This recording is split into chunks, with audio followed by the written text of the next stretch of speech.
Yes students, welcome to AD knowledge of magic. Students, हम पढ़ रहे थे चैप्टर 10 बैलेंस ऑफ पेमेंट। इसमें आज का हमारा टॉपिक है बहुत ज़्यादा important. What is the effect of change in demand and supply for foreign exchange और foreign exchange rate. Foreign exchange rate पर क्या प्रभाव पड़ता है जब हमारे डिमांड और सप्लाई में चेंज आता है फॉरेन करेंसी के लिए। Means for example USD dollar लेते हैं। जब डॉलर की डिमांड और सप्लाई में चेंज होता है तो उससे फॉरेन एक्सचेंज रेट पे क्या प्रभाव पड़ता है। फर्स्ट है इंक्रीज इन डिमांड। जब यूएसडी डॉलर की डिमांड बढ़ेगी तो डिमांड बढ़ने से क्या होगा, जो हमारे यूएसडी डॉलर के प्राइस है वो OR से OR1 हो जाएंगे। मींस यूएसडी डॉलर के price in terms of rupees बढ़ जाएंगे। इसके दो प्रभाव होंगे।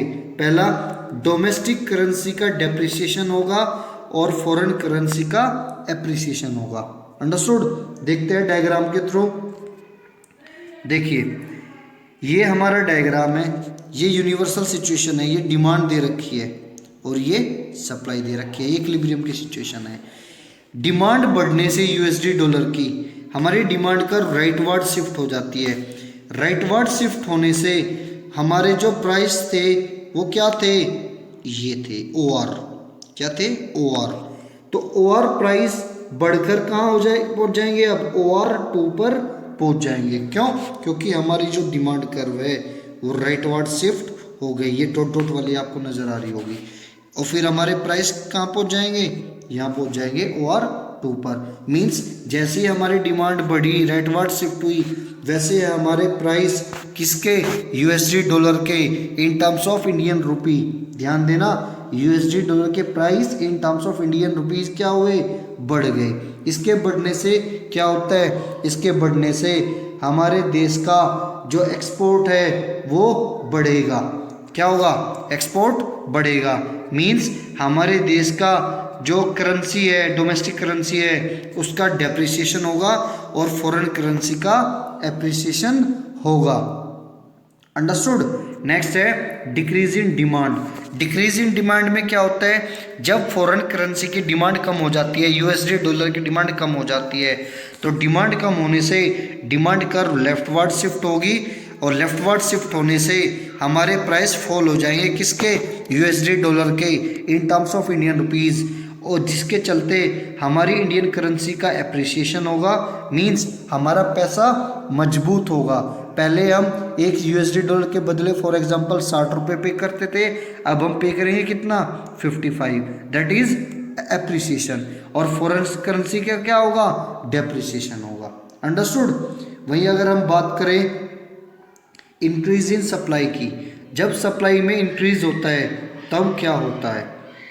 देखिए, जब इंक्रीज इन सप्लाई होता है, increase in supply of foreign exchange, जब हमारी सप्लाई इंक्रीज होगी किसकी, फॉरेन करेंसी की, तो उससे हमारे जो प्राइस है फॉरेन एक्सचेंज के, फॉरेन करेंसी के, यूएसडी डॉलर के, वो फॉल हो जाते हैं। भाई जब हमारी सप्लाई राइटवर्ड शिफ्ट होगी तो पहले हमारे प्राइस क्या थे, ये थे फॉर एग्जांपल, दोबारा से वो फॉल होके कहाँ आ जाएंगे, नीचे आ जाएंगे, OR1 पे आ जाएंगे। अंडरस्टूड। तो जब सप्लाई हमारी राइटवर्ड शिफ्ट होती है, बढ़ती है, इंक्रीज होती है, तो उससे हमारी जो प्राइस है किसके, यूएसडी डॉलर के in terms of Indian rupees, वो फॉल होते हैं। उसके फॉल होने से हमारी कंट्री का जो पैसा है उसका एप्रिसिएशन होता है। मीन्स इंडियन रुपीज़ मजबूत होता है। पहले 60 रुपये पे कर रहे थे, अब कितना पे करेंगे, 55। तो इससे हमारा पैसा मजबूत हुआ। और फॉरेन करेंसी का जो पैसा है, करेंसी है, वो डेप्रिसिएट होता है, कमज़ोर होता है। नेक्स्ट है डिक्रीज इन सप्लाई। जब सप्लाई में डिक्रीज होता है किसकी, फॉरेन करेंसी की, यूएसडी डॉलर की, तो सप्लाई में डिक्रीज होने से क्या होगा, वो लेफ्टवर्ड शिफ्ट होगी। किधर शिफ्ट होगी, लेफ्टवर्ड। लेफ्टवर्ड शिफ्ट होने से जो प्राइस है उसके वो कहाँ हो जाएंगे, वो बढ़ जाएंगे। किधर, OR से OR2 पे हो जाएंगे। ये देखिए, ये रही कर्व। तो OR से वो कहाँ पहुँच जाएंगे, OR2 पे पहुँच जाएंगे। जिससे क्या होगा, जिससे हमारे देश का जो करेंसी है वो डेप्रिसिएट होगा, कमज़ोर होगा, और फॉरेन करेंसी मजबूत होगा, एप्रिसिएट होगा।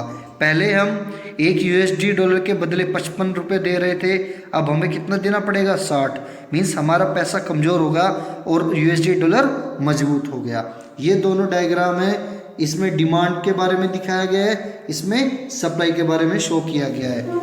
आपको अगर ये समझ नहीं आया तो मैं एक बार फिर बता देता हूँ। देखिए, जब हमारी फॉरेन करेंसी की डिमांड बढ़ती है, राइटवर्ड शिफ्ट होती है, ये देखिए डॉट डॉट वाली राइटवर्ड शिफ्ट हो रही है, तो जो हमारे प्राइस है वो भी बढ़ जाते हैं, OR से OR2 पे पहुंच जाते हैं। यहाँ से कहाँ पहुंच जाते हैं, यहाँ।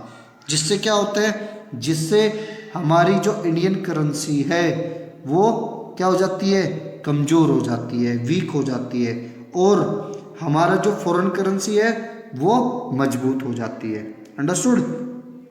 वहीं इसका अपोजिट, अगर हमारी डिमांड में कमी आती है, डिमांड में कमी आने से क्या होगा, हमारी जो डिमांड है फॉरेन करेंसी की वो लेफ्टवर्ड शिफ्ट हो जाएगी। लेफ्टवर्ड शिफ्ट होगी तो इसके प्राइस में क्या आएगा, फॉल आएगा।